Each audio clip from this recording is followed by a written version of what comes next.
Ashamaa harka fuunee daawwattoota Maayaa Show kun sagantaa Maayaati. Sagantaan kun walta'iinsa maltiimiidiyaa Siinqee fi OBN waliin ta'uudhaan yeroo mara sa'a kanatti kan isiniif dhiyaatu.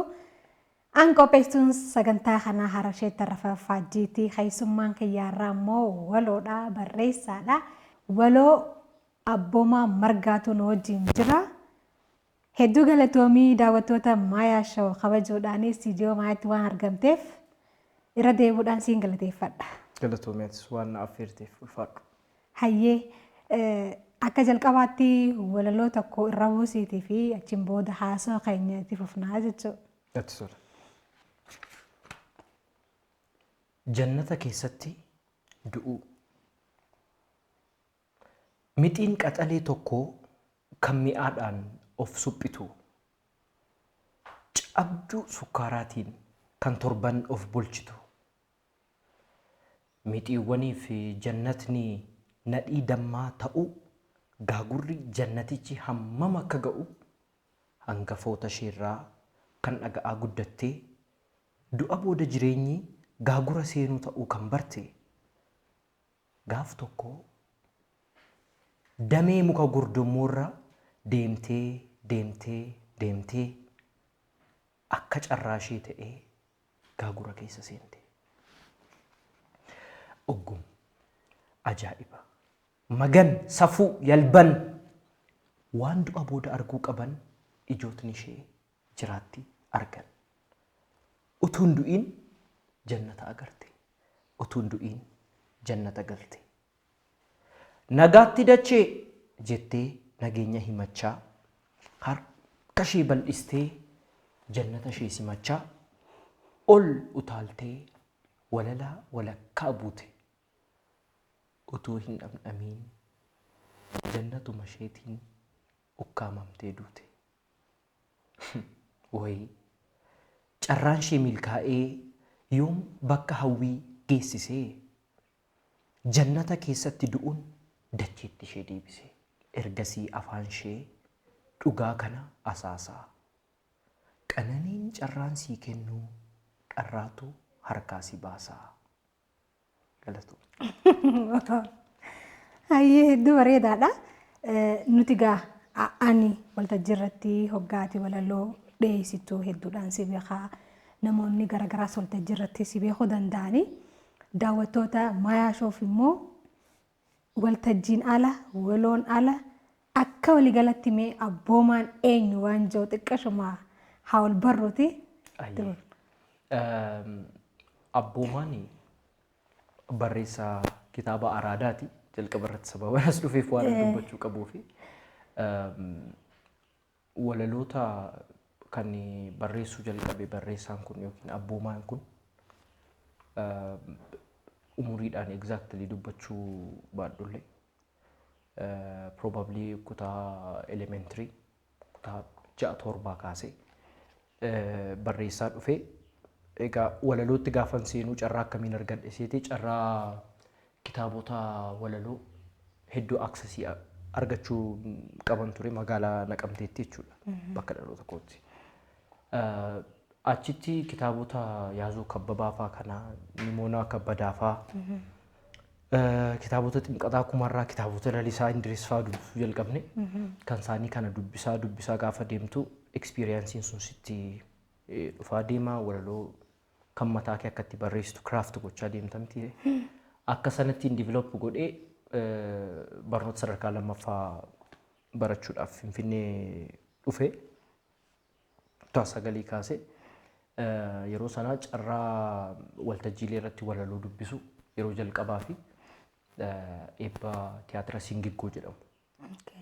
Eebba tiyaatira Singiggoo jedhamu irratti galma tiyaatira biyyoolessaa achitti walaloo dubbise achirratti ture hamileen achirratti argadheeni fiiwulii naa ta'e barreessota gurguddoo asitti beekamtiis ogummaa isaa keessattis hedduu turan Lataa Qana'ii fa'aa wajjiniini Mootii Abbaltii fa'aa wajjiniini carraa wal argee walii wajjiniin interact gochuu kitaabota wal jijjiiruutu dhufe sanaan jajjabaachaa keessatti anis bilchaachaa deeme. Yeroo sanarraa kaasee waltajjiitti dhufe almost egaa waggaa 8 ol ta'e jechuudha. Waggaa 8 kana keessatti miixannee kitaaba kana har'aa siin geessifadheen jira jechuudha. Araadaan geessee jechuudha. Yes. Hayyee hedduu bareedaadha. Akka inni istiidiyoo kanatti si affeeruus wanti na kaasee keessa tokko kitaaba hankee kana araada jechuudha. Ifii hayyaa hoggaaniin dubbisu mucaan kun laata umriin isaa hagam maal barate waa hedduun arkee kitaaba kana keessatti jechuudha. Akka ija ogummaatiin hoggaa ilaalamu keessumattuu hogbarruudhaan wal qabatee irra caalammoo gama walolootiin beekumsi ati qabdu tarii barnootaanis ta'uu danda'a, dubbisees ta'uu danda'a, muuxannoodhaanis ta'uu danda'a. Waan adda ta'een arge kitaaba kana keessatti waan ta'eef galatoomiin siin jechuu barbaada. Kitaaba kana fakkaatu uummata keenya waan madaaluu danda'u waan naas fiddeef jechuudha. Akkuma agartanii egaa daawwattoonni keenyaa haalli maxxansaa isaa gubbaarraa kaanee hoggaa seennu mata dureen isaa gabaabaadha. Hedduu nama harkisa, namaaf gala. Achi immoo keessa galtanii walaloowwan mata duree tokkoon isaanii hoggaanii fi dubbistan walaloo jechuun akkam akka ta'e araadaarraa ni hubattanii jechuudha. Kana hamsa godhadhe mee akkamitti barraa'an kitaaba kana keessatti walaloowwan jiran kunin walaloon ayyaana akka qabu mataa isaatiin ni beekama garuu haala addaatiin barreessuudhaaf maaltu si gargaareen siin jaa? Hayyee kitaaba kana keessa walalootni jiranii tokko walaloota filatamoo jedha akkuma ati agartu. Lammaffaa irratti waggaa 4 as walaloota barreeffaman keessaati filatamanii kuusaa walaloota ani walaloota as keessa jiran baay'een isaanii. Kanaaf waggaa 4 gaafa jedhamu gaate asoosamootaan beekta ofii keetii anis barreessituu dinqisiifadhu akka taate daawwattootatti himuun barbaada. Galatoon. Walaloowwan akkas filatamoo ta'anii kan isaan kitaaba ta'an akkasittiin kan isaan barreeffaman garuu muuxannoo kitaabota baay'ee dubbisuu irraati jedheen amanaani. Ayyaanni walaloo akka jirutti ta'e ayyaanni kan inni dhufu garuu yoo ati ofii wajjiniin tursite ayyaanni yoo ofirratti kabajji ayyaanni yoo ati ofirratti kunuunsitedha kan inni si duukaa turuu danda'u beekta. Ayyaana kana egaa ani wajjin wanti rachaan ture natti fakkaata yeroo inni jalqabee eegale yeroo inni walaloo barreessuu jalqabee eegale jechuudha. Kitaabota adda addaa kanneen biyya alaasi kan afaan Amaariffaa kan afaan Oromoo immoo hundeedha sila. Kitaabota kana baay'inaan gaafa dubbisaa deemtu tokko itti fayyadama jechootaa barta. Lama mala mataa kee fidachuutti amanaa deemta. Namni hundumtuu akka inni itti barreessu adda addaa. Sadaffaan repetitionin jira yeroo hundaa namni ituu hin beekin barreessaan wal fakkaataa yoo agartee beekte ta'ee fi even wantoota sana mataasaa akkatti dhiistu si godha. Amma kitaabotni afaan Oromoo kanneen Amaariffaa keessaa muraasni kan akkasitiin maxxanfaman jiraachuu danda'u kabaree akkasiitiin qulqullinni bishinni akkasii garuu yeroo intini maxxansa irratti afaan Oromoo keessa hin galle ture. Wantootni kana mataasaa kabarii irraati eegalee akkuma ati jalqaba dubbatte namoota ati dubbistu yaa namoota dubbistu fakkaata ati inspiraashinoota qabda jedheetiin amana afaan Oromoo keessaas afaan Ingiliffaa afaan Amaariffaa keessaas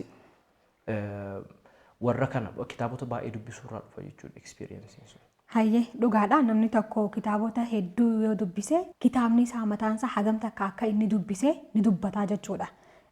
Kanaaf immoo kitaabni kun ragaadha daawwattoonni keenya illee hoggaa dubbisan isaan ragaa waan jaheeti yaada.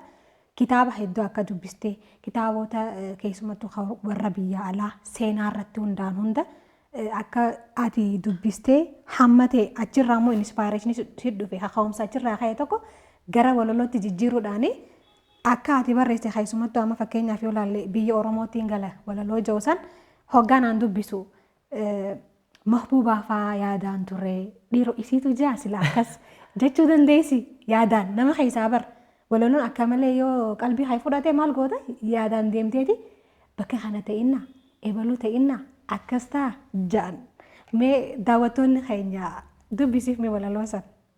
Hayyee. Biyya Oromoottiin gala. Ijoolleen Oromoo 1890 hanga 1900 dirqamaan lafa abbaa isaanii irraa butamanii akka garbaatti biyya hedduutti erga gurguramanii booda galaanota gidduutti doonii Ingilizotaatiin baraaramanii Afrikaa kibbaa geeffaman.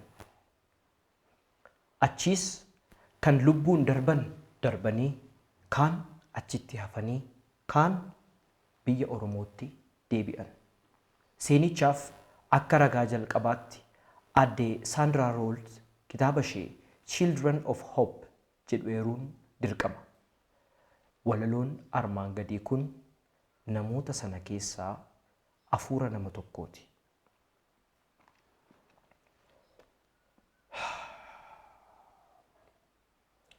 Fardi bubbeen galaanni hindii kun himimsiisu akka tiksee yaadaan liqimfamee qabbana jalatti siiqsuu na sochoosaa na naasisaa ni miidhagaa ni bareedaa jireenyi koo seenaa ta'uu isaa ituun hin beekiin yaadannoo ta'eereedha. Sirba akkasiin gungumaa sirba akkasiin sirbaa boraafadhee gomjii abidda Afrikaa kibbaa. Ni dheerata jedhan umuriin garbittii umuriin wandaqaa galaana kana sossubadhee ka'een biyya Oromoo dhaqaa. Hayyee nuuf ga'a. Daawwattoonni keenya itti dhufanii haa dubbisaniif hin jee kanaaf jalaan fixin jeetu maali? Mee ati walaloon siif maali? Akkamitti ilaalta walaloo? Eenyu fa'aa dinqisiifachaa moo turte walaloota keessa ijoollee amma reefu haastee isaan keessa alattis eenyuun ta'a akka eenyutti osoo hin ta'e jettee yaaddee beekta? Walaloo gaafa barreessitu egaa tokkoffaa of ibsuudha ultimate goaliinsa. Kitaaba gaafa maxxansitu immoo ultimate goaliin sun jijjiiramee of ibsuu irra darbee maalitti dhufa dubbisaa mataa kee uummachuutti dhufta. Abaluun ta'aa caala dubbisaa mataa koo uummachuudha kanan barbaadaa ture. Akkaataan barreeffamaa as keessa jiran xiqqoo ishee yuunikii kan ta'an haaraa kan ta'anii baay'een isaanii sanaaf dubbisaa mataa kiyya uummachuu waan barbaaduu fi barreeffamni kun abboomaadha jedhamee yaadatamuudha jedheen amanaanii gooliin kiyya atis dubbistuu koo tokko taateetti irratti fakkaata. Ta'eeraan irratti. Barreessitoota keessaa namoota dinqisiifadhu baay'eetu jiru akkuma inni sida siin jedhe walaloowwan Arabaa kana baay'een jaalladha. Kan biyya alaa keessaa egaa T.S. Eliot fa'arraa kaasee kan Ronald Chapman fa'arraa kaasee kan Leonard Cohen fa'arraa kaasee barreessitoonni baay'eetu jiru ala keessa keessumaa immoo tiraansileetaroonni jiru. Tiraansileetaroonni amma fakkeenyaaf walalootni biyyoota Afrikaa adda addaa keessa jiran jiru. Akkuma atu dubbe jette immoo haayikuu kan barreessan yookiin immoo walaloota istaayilii Jaappaan sana kan barreessani warreen kuni gara afaan Ingiliffaatti tiraansileeted ta'anii jiru. So ani immoo walaloota aadaa fi walaloowwan indigenously crafted ta'an baay'een jaalladha. Seera walaloo ammayyaa kana eeganii kan hin barreeffamne jiru maaliif isaan miira ibsachuu irratti fookas godhu waan ta'eef gooliin koo akka barreessaatti inni tokko sana waan ta'eef of ibsachuu danda'uudha.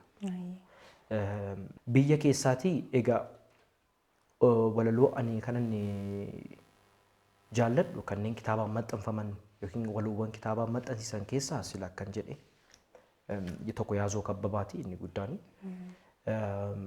Walaloowwan gurguddoon Oromoon qabdu amma kan Raajii Baraafaa maxxansiisan kan ittiin guddan Nimoonaa Kabbadaan fa'aa jiru. Mootii Abbaltiin fa'aa kun jiru. Lataa Qana'iin fa'aa jiru. Dr. Zalaalama Abarraan jiru of course kitaaba isaanii yoo biyya galee jira kan isaaniis. Garuu isaan caalaa yookiin isaan qixxee immoo walaloowwan kitaabaan hin maxxanfamiin jiran kanan jaalladhu biyya keessaati baay'inaan. Kitaabaan hin maxxanfamiin jiran gaafan siin jedhu akka folklooriitti kan daddarbaa dhufanii. Afoolaadhaan kan daddarbanii jechuudha afaaniin. Afoolaan walaloota afoolaa baay'een jaalladha. Walalootuma afoolaa godhanii namoonni barreessan immoo jiru isaan keessaati. Namootni baay'ee waayizii fi dandeettii addaatti qaban amma Hacaaluu Hundeessaa nama walaloowwan akkasii kana baay'ee craft godhee muuziqaa isaa keessatti fayyadamee jira. Waloo ajaa'ibaan baay'ee jaalladhu tokkodha. Simee Tufaa kan Hacaaluu wajjin hojjechaa ture jira. Jaamboo Jooteen fa'aa jiru. Anaaf bakka guddaa wanta guddaa hiika guddaa kan qabanis walaloota afoolaatiin fi kanaaf kan alaayyuu yeroo jaalladhu kanneen translator ta'an kanan jaalladhu walaloowwan indigenous waan ta'anii fi kan biraan Amaariffa keessa jiru walaloowwan baay'ee qaqqaxalee ta'anii warra amma jiran keessaatii Barakat Balaayinee fa'aa kana Boqotuu Siyyuum jira. Looreet Tsaggaayee Gabramadiin isaan hangafaati. Hayyikaa kabajamtoota daawwattoota Maayaa Show kan daawwachaa jirtan sagantaa Maayaati. Sagantaan kun walta'iinsa maltiimiidiyaa Siinqee fi OBN waliin ta'uudhaan yeroo marasaa kanatti kan isiniif dhiyaatu. Hayyisummaan kiyyaarraa immoo waloo fi barreessaa Abboomaa Margaati. Turtiin keenya itti fufaa walitti deebina. Tooftaa walaloowwan ati itti fayyadamte keessaa tokko haayikuu kana jechuudha. Ammaan dura akka biyya keenya keessatti namoonni hedduun itti fayyadamanis hedduurraan kan beekamu garuu Salamoon Dheereessaati barreessaa Salamoon Dheeressaa jechuudha. Atilleen kitaaba kan kee kana keessatti beekamtii kennitee fi jirta barreessaa kanaaf jechuudha. Na booji'ee jira jettee yaaddaa Salamoon mataansaa? Sirriitti ani dubbisaa isaa amanamaadha jedhee amana tokkoo fi kootiyyuu. Kitaabota walaloo isaa lama kan Zabbat Ilfiituu jedhu kan biraan immoo Lijinnet kan jedhu kitaabni walaloo isaa jalqaba. Lamaan isaanii akka ajaa'ibaatti jaalladha. Yaadota isaa baay'ee tokko akka inni itti yaadota isaa ibsatu akka inni itti jechoota wajjin jaalalaan kufu takka maraatus itti fakkaata takka dooktaras itti fakkaata. Nama addaati naafi. Nama kwaalitii walaloo tokko irraatii baradhe jedheen amana. Booji'amuun koo tokko afaan Oromootti mala barreeffamaa sana akka inni fidee barreessu na godheera. Lammaffaa akkuma tu jetti beekamtiis kenneera. Kana boodas ibsaan deemaa jechuudha akkam booji'ame wantoota adda addaati. Hedduu bareedaadha. Ammallee hoggaan kitaaba kana kaasu waan hedduu dinqisiifadhe keessaa mala walaloon itti barraa'u nuuf beeksistee jirta. Ani mataa kiyyaan akka kalaqa tokkotti ni ilaala. Aartii keessattis tooftaa takka yookaan mala takka istaayilii tokko karaa bananii agarsiisuun akka danda'amu anuu sirraa baradheetiin jira jechuudha. Kanaaf amma sirra deebi'uudhaan galatoomi siin jechaati Toodii fi Toomaa jira. Toomaan kun Toomaa nu beenu sani moo? Maalirraa haateeti maloota kana akkasitti osoo jaaman jettee moggaaste? Hayyeegaa Toomaa fi Toodii jechuun jalqaba irratti diffaayin gochuu fi Toomaa jechuun walaloo toora lamaa jechuudha. Toora lama jechoota jedhan lamarraati Too fi maa fudhanne Toomaa jenne Toodiin immoo walaloo toora sadii jechuudha. Sanneen kanneen jechoota kana lamaantu Toodii ta'e jechuudha. Jechoota kanatti akkuma inni dura siin jedhe barreessitoonni afaan Oromoo ani dinqisiifadhuu fi jaalladhu hedduun walaloota gaggabaaboo toora lamaaf toora sadii barreessanii jiru. Kanaan dura mala baratamaadha. Garuu maqaan itti ta'e diffaayin ta'e hin jiru ture kanaan dura. Egaa waan tokkotti gaafa maqaa gootu ayyaanatti goota. Wanti tokko ayyaana gaafa qabaatu immoo hin jiraata. Namni sitti fayyadama. Kanaafi diffaayin goonee wanta kana craft goonee yoo keenye mala walaloo kanaan ani itti fayyeera. Yaada koo ittiin ibsadheera. Si'a meeqa itti dhukkubsadhee itti fayyeen jira waan ta'eef namnis akka itti dhimma bahuu fi akka invitationiitti jechuudha. Akka jenerii tokkootti akka jenerii barreeffamaa tokkootti sammuu kee keessa taa'ee akka itti fayyadamtuu fi karaa akka banuuf tokko kan nuti wantoota kana finne toomaaf toodii jechuudha. Jalqaba gaafa barreessu garuu toomaan barreessa jedheen kaanii of course. Maloota barreeffamaa kanneen yaada kee gabaabsitee guduunfuu danda'udha. Yaada kee bal'aa ta'e yaada dheeraa ta'e tokko guduunfitee yeroo akkasittiin xinneessitee keessu karaa dheeraa si geessuu danda'u jedheen amana. Ciigoo babbareedaa baay'ee si ta'uu danda'u jedheen amana. Egaa dubbistoonnis akka isaan dubbisanii dhamdhamaniif invite nan godha. Barreessitootnis ta'e namoonni gara fuulduraatti barreessanis wantoota kana recognize godhanii itti fayyadamuu akka itti fufanii affeerraa gochuun barbaada jechuudha asumaanuu. Hayyee tarii waggoota muraasaan booda yeroo dhiyoottis ta'uu danda'a. Malaati nu wal barsiistee kanaan namni maqaa kee dha'ee tooftaa yookaan mala abboomaa jedhanii akka fayyadaman abdii guddaadhaan qaba. Hoggaa nuti yuunivarsiitiitti barannu mana Tsaggaayee kan jedhamu ammallee ni jira. Tooftaa san Looreet Tsaggaayee Gabramadan qawwee isaatu wal barsiisee jedhama. Barsiisonni keenyas mana Looreet yookaan mana Tsaggaayee beeti jedhaniiti kan nu barsiisaa turan. Tarii namoonni biraa nama hedduu beekuu danda'an. An garuu Looreetiin booda siin beeka waan ta'eef ammallee galatoomiin siin ja'a. Daawwattoota keenyaaf kitaaba hankee keessaa mala toodiidhaan barreeffame walaloo takko as kitaaba kana keessaa inni dhaleessaa fi yookaan dubbisaa fi qalbii bishaan corroqaa jedha. Qalbii bishaan corroqaa xurii ta'ee otoo jiru xurii ofitti soqaa jedha. Kanaaf daawwattoonni keenya kitaaba kana bitachuudhaan akka dubbistan namaafillee kennaa akka kennitan isin affeereetiin jira jechuudha. Waliin kaasuu barbaadu. Walaloowwan kunneen haala uumamaa, hawaasummaa, jaalala, seenaa, falaasama kana hunda irratti xiyyeeffatan.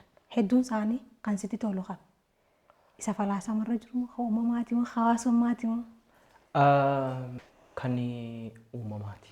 Kan uumamaati. Ani uumamaa gaafan siin jedhu takka daangaa uumamaa nuti beeknu irra darbees wantoota jiranii.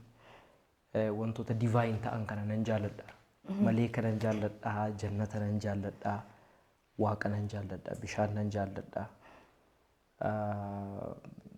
Bareedina wanta jedhamu nan jaalladha. Uumuu wanta jedhamu nan jaalladha. Baay'inaan yoo agarte walalootuma hawaasummaa fi walaloota kaan keessa mataasaa hin dhufa wanti kun waa'een uumamaa kuni waa'een uumaa fi uumamaa kun yeroo baay'ee transcend godhee dhufa. Kun immoo keessa koo egaa intanii fincilutu jira natti fakkaata wanta akkasii kun wanta baratame irraati bahuu yookiin immoo booksii tokko keessaati waa bahan ilaaluu waan jaalladhuuf natti fakkaata.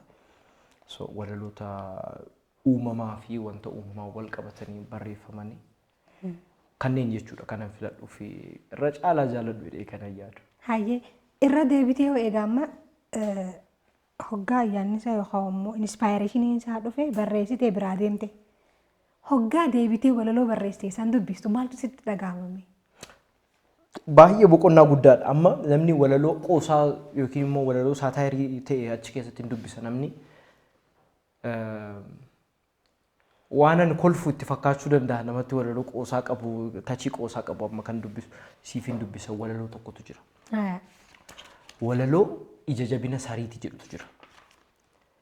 Ija jabina sariitii har'a barii ganama sa'aatiin 2:40 balbala mana kiyyaa jalaa sagaleetu iyya gargaaruu akkan qabu amanee ka'een karrabane keenyan mana koo jalaa walakkaa aramaa margee kophee kootti hirkattee sariitii boosuun arge.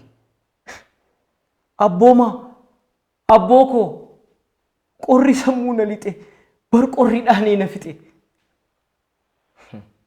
Gargaaree kaasuuf jedhee bakka isheen itti ciiste manni kee eessa jedhee sariitii san gaafannaan mana koo natti agarsiiste. ija jabina sariitii mana kee keessatti mana ijaarratti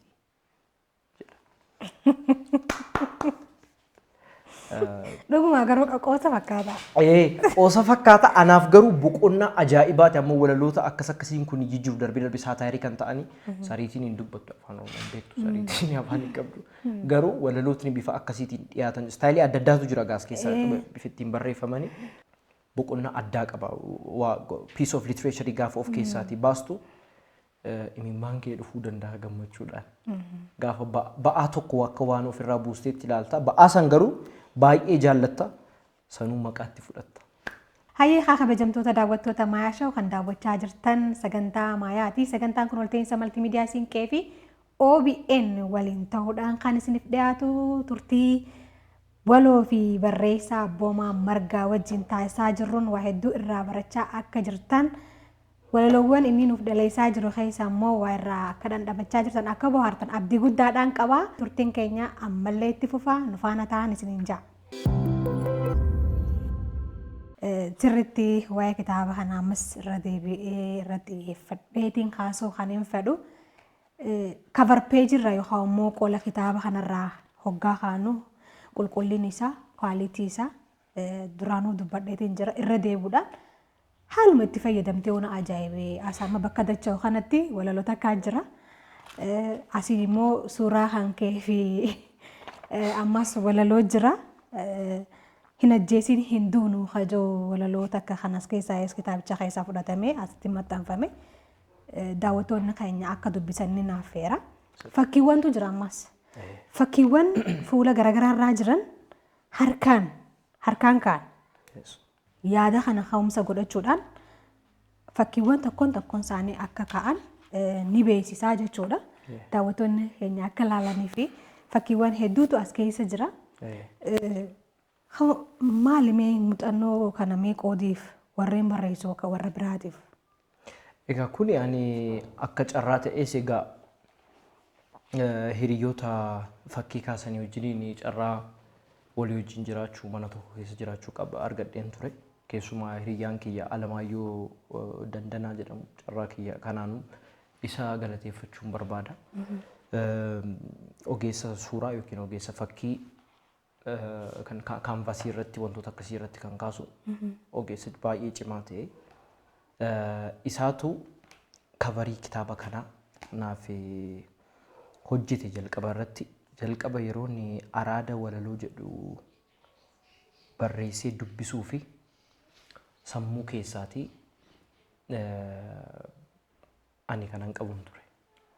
Isaaf yeroon dubbisu imaajineeshinii isaatiin kaanvaasii irratti ofii isaatiin kaaseetu sarpiraayiz na godheedhaan. Maaliif araada jechuun isaa fi noostaaljiyaadha. Araada jechuun yaadannoowwan kaasettoota kanaa qaba. Sii galee yoo kavarii irra jiru ilaalte walaloota jedha. Kaasettoonni kun jiru alarra bittinnaa'anii bira ta'anii ollaa ta'anii jiru. Teeppiin kun jira. Kalariin deep blue fi gurraachi jira kombineeshiniin adda ta'e kombineeshinii baay'ee bareedu tokko. Isaaf yaadannoo jechuun qe'ee isaaniitti yookiin ijoollummaa isaatti wanta dabarse tokkodha. Walaloon araada jedhu yoo as dubbistee ta'e nagarta. Yaadannoo irraatii fagaachuun barbaanne wayii tokko qaba jechuudha. Carraan itti deebi'ee ija kee lamaan ilaaluu naaf kennu taanaani ni namana. Amantiin si arguu naan caaluu jedha. Wantoota kana deebisee arguu barbaada. Namni tokko haadhaaf dubbisachuu danda'a walaloo sana. Jaalalleessaaf namni tokko dubbifachuu danda'a. Isaaf kana jechuudha fakkii kana.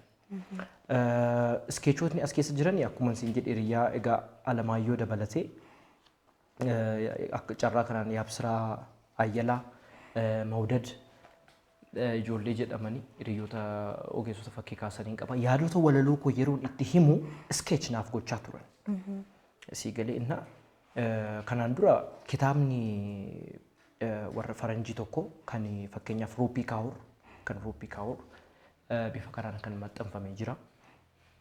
Akka fakkeenyaatti fudhachuufi jechuudha. So iskeechota kana kitaabota ishee akka fakkeenyaatti fudhannee afaan Ingiliffaarraa jechuudha. Afaan Oromoo kanaan dura hojjetamee hin jiru akka bifa kanaan kitaabni walaloota kana wajjiniin gaafanne yaadota walaloo kana jarri kun kan si dhibu afaan Oromoo kan hin beekne namni lama keessaati. Yaadota sana garuu afaan Amaariffaatiin hiikee yeroon itti himu iskeechii sana kaasu san sammuu isaanii keessa wanta jiru jechuudha. Amma yoo agartee exactly wantootni dubba amma kun fuula 90 irraati namoota makmaaksa uumtaniif walaloon jedhu jira. Asumaanuu siinis daawwattoota saffeeruuf. Kunoo waggoota meeqaaf utuu obsinuu du'uuf jennaa. Aannan goromsaa sanaa ammuma nuuf kennaa. Jedha. Amma walaloo kana wajjiniin boordii cheezii irraati ruukii wanta jedhamu tokkotu jira. Mallattoo ruukii sana yaada kana gaafan itti himu simboolii ruukii sanaan yookiin mallattoo ruukii sanaanii walaloon kun ibsamuu danda'a, wal simuu danda'a, karaa dubbistootaaf banuu danda'a imaajina akka isaan godhaniif jedhaniitu kana propose godhu isaan. Iddoo tokko tokkotti immoo kanan barbaada jedhee kanneen itti himus ni jiru. Kanaaf tokkoffaa fakkeenya kitaabota kan biyya alaarraati kan fudhannedha. Lammaffaa garuu ana caala artistootni kan biroo kanneen fakkii kaasanii imajineeshinii isaanii wal simsiisneetu jechuudha. Seensarrattis barreessee galateeffadheen jira jara kana akka gumaacha addaa kitaaba kanaaf qaban jechuudha. Anaaniyyuu daayimeenshinii ani hin beekne keessa nagashanii akkasittiin yaadama addunyaa fakkii keessatti walaloonni jedhee akkan yaadutti jechuudha. Kanaaf wal sima yookiin maal jedhama walitti baqeetu jechuudha fakkiinii fi walaloon. Hayyee hedduu bareedaadha. Eega kitaaba kana eebbisiisteen booda dubdeebiin jiru maal fakkaata tureme? Dubdeebiin jiru baay'ee si dhiba. Walaloonni gaggabaaboo ta'uun isaanii tokkoffaa irratti anaafis gammachuu naa kenna. Edaa dubbistootaafis gammachuun sun dhufeefii jira. Walaloonni tokkoon ani akkan hin yaadnetti hiikanii namootni natti himan jiru. Suni surprise na godhe baay'ee excite na godhe gammachuu adda ta'e na keessatti dabalee akkan walaloota kookaan deebi'ee dubbisuu kanan jalqabe jiru. Hiriyootni natti dhiyaatan kan gaafa eebbaa argatan guyyaa tokko guyyaa lama bulanii kitaaba keessatti walaloo akkas jedhamu dubbise maal yaaddeetti barreessite? Egaa bilisummaa qaba walooni barreessaan akkuma ati beektu waan ani yaadee barreessitti ni mati maal yaaddee jedhee gaafadhu isaan natti himu. Kana kanaatu sammuu koo keessa na dhufee jedhanii gaafa natti himanii anaan deebi'anii akkan jiraadhu lubbuu lammaffaa lubbuu sadaffaa akkan godhadhu na godhanii baay'ee akkan hojii maloota an filadhe irratti akkan jabaadhu akkan itti fufu malootan jabeessuu qabu malootan dhiisuu qabu akkan baru kanneen naareeshinii kitaaba kana keessa mala naareeshiniitiin walaloowwan barreeffaman dubbisanii akka tamma sila jettee jechuudha. Ani kitaaba sana dubbisee waa'ee ijoollee Bishoo Jaarsaa fi ishee wajjiniin turanii yaadaa ture. Ati Mahabuubaa yaadaa turte.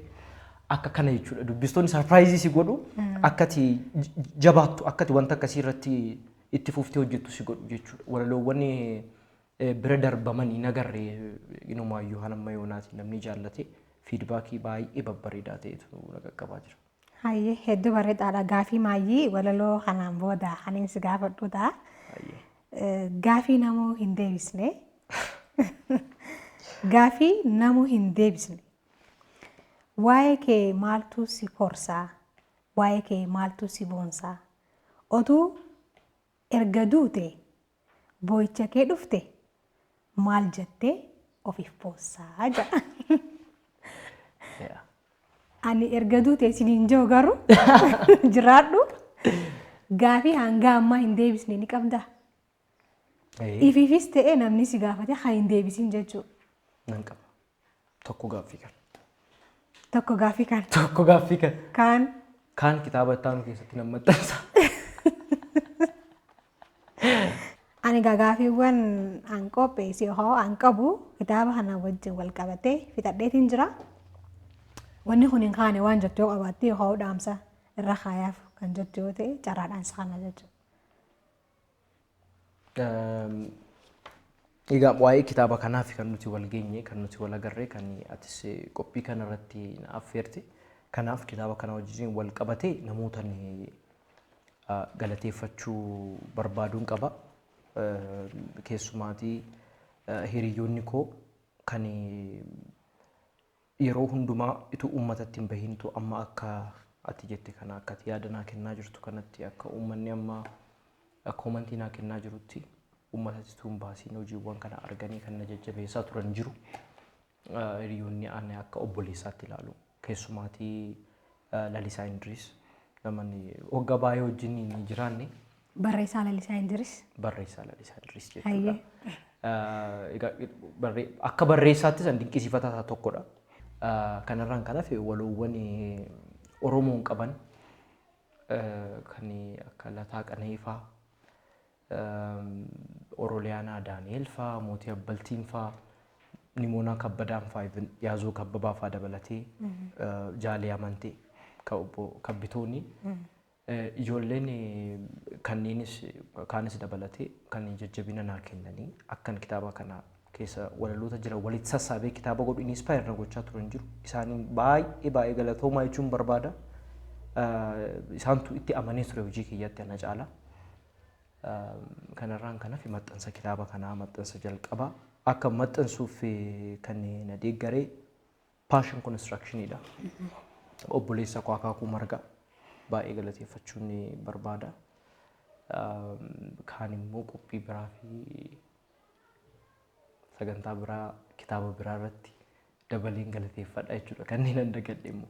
Hayyee atillee nu kabajjee as istiidiyoo maayaatti argamuudhaan muuxannoo kan kee fi keessumattuu kitaaba kana ka'umsa godhannee haasa'u taasisnee daawwattoonni keenya wanta kana sirraa baratan jeetiin si affeere.